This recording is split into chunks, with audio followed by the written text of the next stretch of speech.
నమస్తే, welcome to our channel. నేను మేసిరి.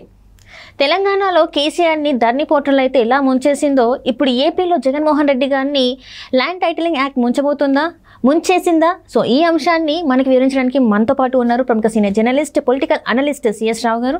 నమస్కారం సార్. నమస్తే సార్. ఇప్పుడు చూస్తుంటే ఏదైతే గత అసెంబ్లీ ఎన్నికల్లో మనం చూసుకుంటే ఇక్కడ తెలంగాణలో ధరణి పోర్టల్ చాలామంది ఇక్కడ దాని గురించి చర్చించుకున్నారు. వాళ్ళ భూముల గురించి కేసీఆర్ మాకు అన్యాయం చేస్తున్నారని తనని గద్దె దింపడం జరిగింది ఇక్కడ తెలంగాణలో. సేమ్ అదేలాగా ఏపీలో కూడా జరుగుతుందంటారు. అంటే ఈ ల్యాండ్ టైటిలింగ్ యాక్ట్ వల్ల జగన్మోహన్ రెడ్డి గారికి ఒక మచ్చలాగా మిగిలిపోయే అవకాశం ఉందా? నెగిటివిటీ, ఆల్రెడీ నెగిటివిటీ ఉంది, దీనివల్ల ఇంకా నెగిటివిటీని తను పోగు చేసుకుంటున్నారు. అసలు ఒకటి ఏంటంటే, కేసీఆర్ జగన్మోహన్ రెడ్డి ఇద్దరు గురు శిష్యులు. రాజకీయంగా ఒకరికి తెలియకుండా మరొకళ్ళు ఎలాంటి నిర్ణయాలు తీసుకోలేదు.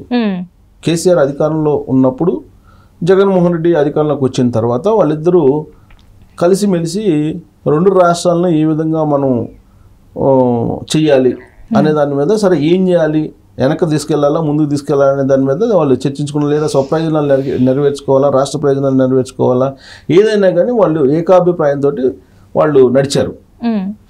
నడిచినటువంటి క్రమంలో ఆంధ్రప్రదేశ్లో 2019 ఎన్నికల్లో జగన్మోహన్ రెడ్డి ముఖ్యమంత్రి కావడానికి కర్త కర్మ క్రియ అన్నీ కేసీఆరే ఉండి నడిపించారు.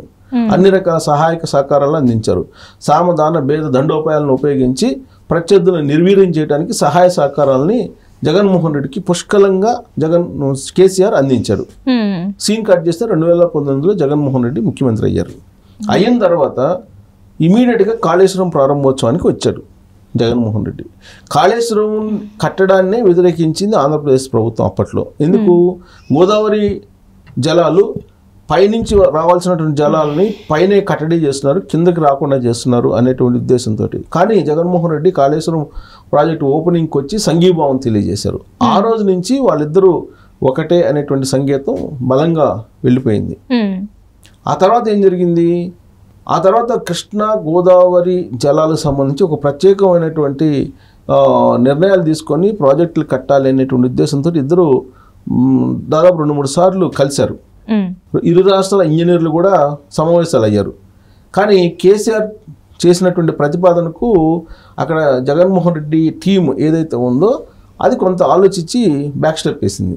ఈలోపు ఏం చేశారు? కేసీఆర్ రాయలసీమ వెళ్ళాడు. రాయలసీమ వెళ్ళి అప్పటికి మంత్రి కాదు, రోజా దగ్గర చేపల పులుసు తిన్నాడు. చేపల పులుసు ఆయన ఏమన్నాడు? అక్కడ రాయలసీమ రత్నాల సీమ చేస్తానని చెప్పి ప్రామిస్ చేసి ఇచ్చారు. ఆ రోజునే ఇక్కడ తెలంగాణ వాదులు ఏమన్నారంటే, కేసీఆర్ అన్యాయం చేస్తున్నాడు తెలంగాణకి అని అన్నారు. అక్కడ పోతిరెడ్డిపాడు హెడ్ రెగ్యులేటర్ దగ్గర కెపాసిటీ పెంచుకున్నాడు జగన్మోహన్ రెడ్డి అని అన్నారు. అయినా కానీ కేసీఆర్ మాట్లాడలేదు అని చెప్పి కేసీఆర్ మీద అప్పట్లో విమర్శలు వచ్చాయి. సరే, వాళ్ళిద్దరి మధ్య ఒక అండర్స్టాండింగ్ ఉంది. ఎంత అండర్స్టాండింగ్ ఉందంటే, తెలంగాణ అసెంబ్లీ ఎన్నికల పోలింగ్ ముందు రోజు రాత్రి నాగార్జున సాగర్ మీద ఇరు రాష్ట్రాల పోలీసులు మోహరించి టెన్షన్ వాటాన్ని క్రియేట్ చేసి అక్కడి నుంచి కేసీఆర్కి లబ్ధి చేకూర్చాలని జగన్మోహన్ రెడ్డి ప్రయత్నం చేశాడు. 2019లో చేసినటువంటి సహాయం ఏదైతే ఉందో దానికి ప్రతిగా అక్కడి నుంచి కేసీఆర్కి సహాయం చేయడానికి జగన్మోహన్ రెడ్డి ప్రయత్నం చేశాడు. అందుకే పోలింగ్ ముందు రోజు అర్ధరాత్రి నుంచి ఒక పెద్ద హైటెన్షన్ క్రియేట్ చేశారు నాగార్జున సాగర్. ఒక నీటి యుద్ధం ఏదో ఆంధ్రప్రదేశ్కి తెలంగాణకి మధ్య ఉన్నట్టు క్రియేట్ చేసేసి ఈ రాష్ట్ర ప్రయోజనాలు వీళ్ళిద్దరు తప్ప ఎవరు నెరవేర్చలేరు అనేటువంటి ఒక క్రియేషన్ తీసుకెళ్లేటువంటి ప్రయత్నం చేస్తారు. కానీ ఎన్ని డ్రామాలు ఆడినా కేసీఆర్ జగన్మోహన్ రెడ్డికి గుణపాఠం చెప్పేలాగా తెలంగాణ సమాజం ఒక తీర్పు అయితే ఇచ్చింది. సీన్ కట్ చేస్తే కేసీఆర్ దిగిపోయాడు. సరే, దిగిపోయిన తర్వాత వీళ్ళిద్దరి మధ్య బంధం పోయిందంటే లేదు, బంధం పోలేదు, ఇంకా బలపడింది. కారణం ఏంటంటే, కేసీఆర్ ఓడిపోయిన తర్వాత ఏమైందో తెలుసు. హాస్పిటల్కి వెళ్ళడం, హాస్పిటల్ తర్వాత హైదరాబాద్ వచ్చారు. హైదరాబాద్ వచ్చిన తర్వాత వాళ్ళిద్దరు ఏకాంతంగా భేటీ అయ్యారు, జగన్మోహన్ రెడ్డి అలాగే కేసీఆర్. ఇద్దరు వాళ్ళు ఏం మాట్లాడుకున్నారు అనేది మనం ఒకసారి రివ్యూ చేసుకుంటే, వాళ్ళిద్దరు భేటీ తర్వాత వచ్చినటువంటి అభిప్రాయాలు ఏంటంటే, రేవంత్ రెడ్డి ప్రభుత్వం త్వరలో పడిపోతుంది అనేది. అంతే కదా, అదే వచ్చింది. సో రేవంత్ రెడ్డి ప్రభుత్వాన్ని పడగొట్టాలంటే జగన్మోహన్ రెడ్డి సహాయ సహకారాలు అవసరం. జగన్మోహన్ రెడ్డికి తెలంగాణలో ఉన్నట్టు ఒక మంత్రి బాగా ఇంట్లో మనిషి కాబట్టి జగన్మోహన్ రెడ్డి చెప్పింది వింటాడు కాబట్టి అతని ద్వారా పడగొట్టాలి ప్రభుత్వాన్ని అనేటువంటి ఒక అభిప్రాయం బాగా ప్రజల్లోకి తీసుకెళ్లారు. సో అది నడుస్తుండగా ఎలక్షన్ కోడ్ వచ్చింది. సో ఎలక్షన్ కోడ్ వచ్చింది. తెలంగాణ అసెంబ్లీ ఎన్నికలు అప్పుడు ఏం చేశారు, అసలు ఓడిపోవడానికి కారణం ఏంటి అనేది రివ్యూ చేశారు. ఎలక్షన్ కోడ్ రాకముందు ఎవరు కేసీఆర్ సిట్టింగ్లకి టికెట్లు ఇవ్వడం, ప్లస్ ధరణి పోర్ట్లు, తర్వాత పేపర్ లీకేజీలు, టీఎస్పీఎస్ అంశాలు ఇవన్నీ అని చెప్పి తేల్చుకున్నారు వాళ్ళు. తేల్చుకున్న తర్వాత జగన్మోహన్ రెడ్డి శిష్యుడు కాబట్టి బాబు నువ్వు కూడా నాలాగా ఓడిపోతావు, నువ్వు సిట్టింగ్లను మార్చేసి అని చెప్పి ఒక సంకేతం ఇచ్చారు అని చెప్పి అప్పట్లో వచ్చినటువంటి చర్చ. అందుకే ఆయన ఒక 40-50 మందిని మార్చేశాడు, కొంతమందిని బదిలీ చేశారు, మొత్తం మీద జమిలింగ్ చేశారు.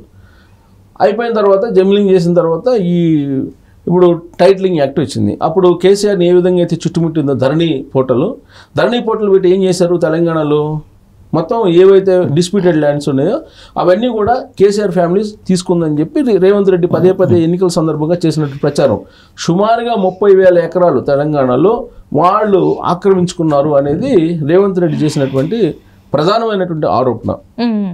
కేవలం ధరణి పోర్టల్ కారణంగానే మ్యూటేషన్ కోసం రావటం, అది వేరే వాళ్ళ పేరు పైన ఉండటం, లేదా వీళ్ళకి అనుకూలంగా మార్చుకుంటే ఇట్లా రకరకాలుగా చేసి మొత్తం మీద 30,000 ఎకరాలు దోచేశారు అనేది రేవంత్ రెడ్డి చెప్పినటువంటి ఆరోపణ. సో దాన్ని తెలంగాణ ప్రజలు విశ్వసించారు. ప్లస్ ఎందుకంటే వాళ్ళకి ఆల్రెడీ ధరణి పోర్టల్ కారణంగా వచ్చినటువంటి నష్టాన్ని చూశారు. అందుకే ధరణి పోర్టల్ రద్దు అనేది మేనిఫెస్టోలో పెట్టారు కాంగ్రెస్ పార్టీ. సో అందుకే ప్రజలు రేవంత్ రెడ్డికి పట్టం కట్టారు, ధరణి పోర్టల్ రద్దు చేసి మళ్ళీ దాన్ని రివోక్ చేసేందుకు ప్రయత్నం చేస్తారు. సేమ్ ఆంధ్రప్రదేశ్లో కూడా ల్యాండ్ టైటిలింగ్ యాక్ట్ని తీసుకొచ్చాడు జగన్మోహన్ రెడ్డి. అది ఆల్రెడీ ఇంప్లిమెంట్ అవుతుంది. ఇంప్లిమెంట్ కాలేదని కొంతమంది అంటున్నారు, కానీ రీసర్వే మొదలుపెట్టారు, అంతా మొదలుపెట్టారు. ఆల్రెడీ దానికి సంబంధించినటువంటి సర్వే రాళ్ళు అవన్నీ కూడా వేస్తున్నారు, ప్రాసెస్ జరుగుతుంది. జగన్మోహన్ రెడ్డి బొమ్మతోటి ఆల్రెడీ పాస్ పుస్తకాలు ఇష్యూ చేస్తున్నారు, ఇవన్నీ జరుగుతున్నాయి.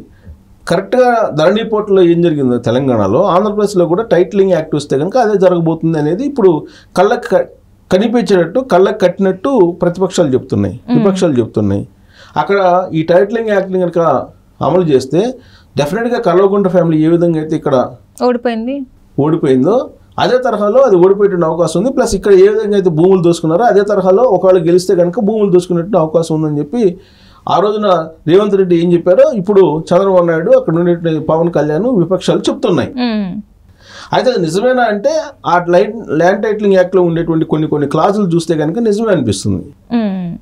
ఇప్పుడు వివాదం లేనటువంటి భూముల్ని వివాదం చేసి క్రియేట్ చేసి ల్యాండ్ టైటిలింగ్ ఆఫీసర్కి ఇచ్చేసి, land registration officer TRO titling registration officer టీఆర్ఓకి ఇచ్చేసి, టీఆర్ఓ బాధ్యతలను ఎవరికి ఇస్తారు అని అంటే అక్కడ వాళ్ళ ఇష్టం వచ్చిన వాళ్ళకి ఇచ్చుకోవచ్చు. దాని పక్కన ఆ చట్టం ప్రకారం వాళ్ళ ఇష్టం వచ్చిన వాళ్ళకి ఇచ్చుకోవచ్చు.